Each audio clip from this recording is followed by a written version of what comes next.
तुम्हाला माहित आहे का, बुद्ध, धम्म आणि संघ शरण गच्छामी या 3 ओळी केवळ मंत्र नसून आयुष्यातल्या प्रत्येक संकटातून बाहेर पडण्याचा एक मार्ग आहे। आजच्या या व्हिडिओत आपण पाहणार आहोत की खरंच शरण जाण्याचा अर्थ काय असतो।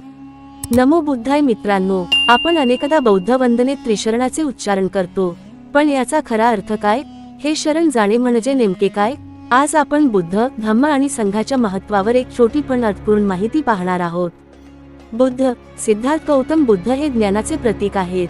त्रिविध ज्ञान असलेले भगवान बुद्ध, त्यांना शरण जाणे म्हणजे त्यांच्या मार्गावर चालण्याची प्रेरणा घेणे। धम्म, बुद्धांनी सांगितलेली शिकवण म्हणजेच धम्म। पंचशील, 4 आर्यसत्य आणि अष्टांगिक मार्ग स्वीकार करणे म्हणजे धम्म शरण घेणे, जे जीवनातील प्रत्येक क्षणाला उपयुक्त आहे असे ज्ञान मिळवणे। संघ, भगवान बुद्धांच्या विचारांवर चालणारा भिक्षू संघ किंवा अनुयायांचा गट, जो आपल्याला योग्य दिशा दाखवतो। ज्ञानाचा मार्ग दाखवणारा प्रशिक्षक भिक्षू संघ, जो आपणास नैतिकता आणि नीतिमत्ता शिकवतो। एका गावात एक तरुण होता जो खूप गोंधळलेला होता। एकदा तो एका भिक्खूंकडे गेला आणि विचारले, मी शरण कोणाला जाऊ? भिक्खूंनी उत्तर दिले, जेव्हा तू भगवान बुद्धांच्या विचारांकडे पाहतोस तेव्हा तू तुझे अज्ञान दूर करतोस बुद्ध। जेव्हा तू त्या विचारांना आचरणात आणतोस तेव्हा तू धम्माच्या वाटेवर चालतोस धम्म।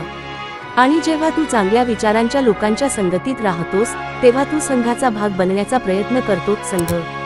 त्या तरुणाला समजले की शरण जाणे म्हणजे स्वतःच्या आतला नीतिमान माणूस घडवणे होय। मित्रांनो, तुम्हाला ही माहिती कशी वाटली नक्की कळवा आणि कमेंट्समध्ये नमो बुद्धाय नक्की लिहा आणि या ज्ञानाच्या प्रवासात सामील होण्यासाठी आमच्या चॅनेलला सबस्क्राईब करा। त्रिशरण हा जीवनाचा दिवा आहे, जो आपल्याला अंधारातून प्रकाशाकडे घेऊन जातो। चला, आपणही भगवान बुद्धांच्या मार्गावर चालून आपले आयुष्य समृद्ध करूया। धन्यवाद। नमो बुद्धाय।